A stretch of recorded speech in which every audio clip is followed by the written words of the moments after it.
I've been flying FPV drones for 1 month. If you're asking me, that puts me about here on the experience totem pole.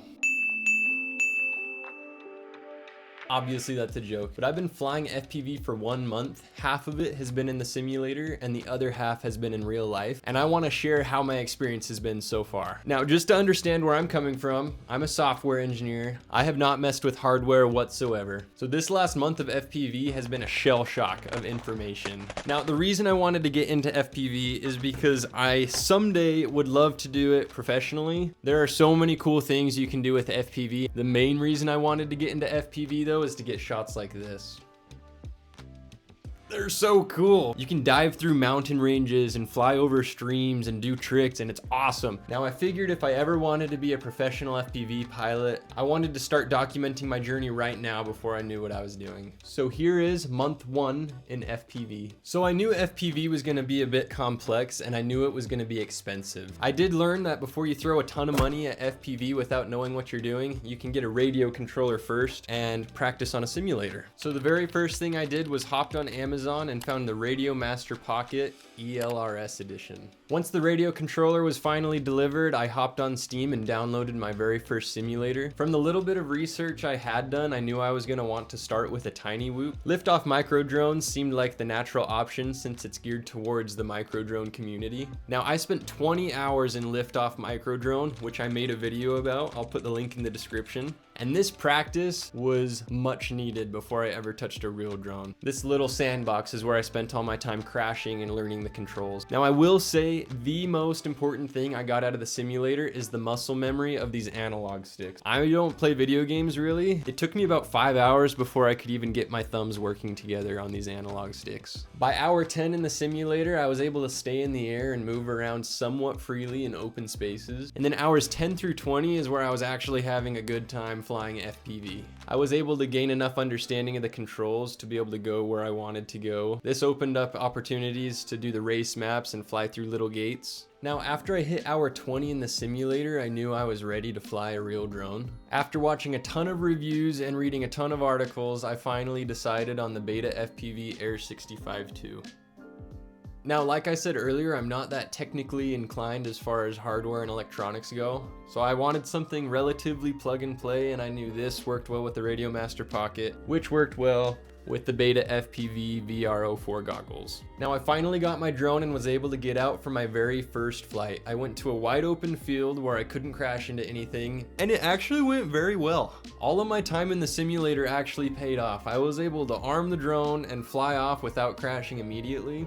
Now, that's not to say I didn't crash during this first session, because I did, but the muscle memory I learned playing on the Liftoff micro drone simulator directly translated over to real life flying. I started getting out to any cool spot I could find to try my hand at some real life freestyle flying. I may have gotten a bit ahead of myself on how invincible I thought this drone was, but actually even ramming this thing into my car over and over again, it never broke until I ran into a street sign and the canopy cracked. But how easy is that to fix? It's 5 screws. So I haven't really broken anything on this yet. I'm going to soon, I'm sure, and I'll be sad about it, but for now, this thing is quite invincible. I cannot exaggerate enough how amazing flying FPV is as an adult. It gives you that sort of feeling that you're finally fulfilling a childhood dream of being a pilot. I wanted to be a pilot when I was little, at least. I don't know about you. Okay, so after 1 month of flying FPV, here's what I actually know now. Number 1, for beginner FPV pilots, the simulator is kind of like a video game cutscene that you have the option to skip, but you really shouldn't.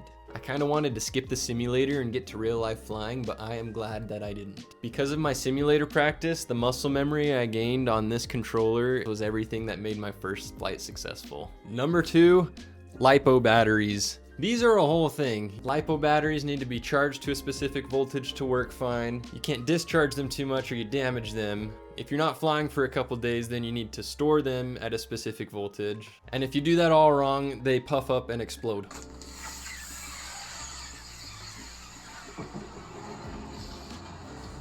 Number 3, the FPV community is huge and supportive. There is so much that I do not know about FPV, and I've been posting every single day for a month, and all the comments I've been receiving have been supportive. I've had people reach out and DM me to give me advice.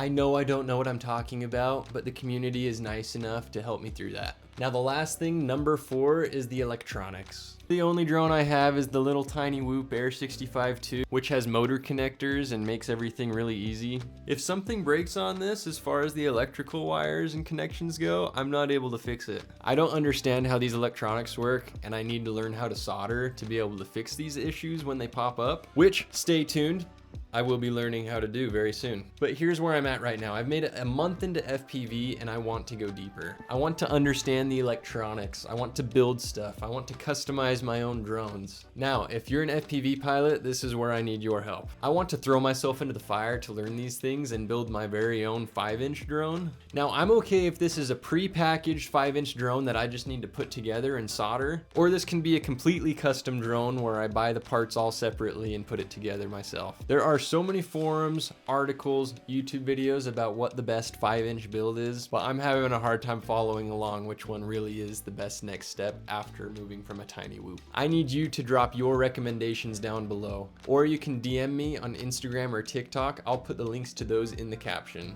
Now, I need to reiterate, I have no idea what I'm doing here, but I am passionate about it. So if you want to watch what happens, subscribe and I'll document all of it. Thank you for watching, and good night.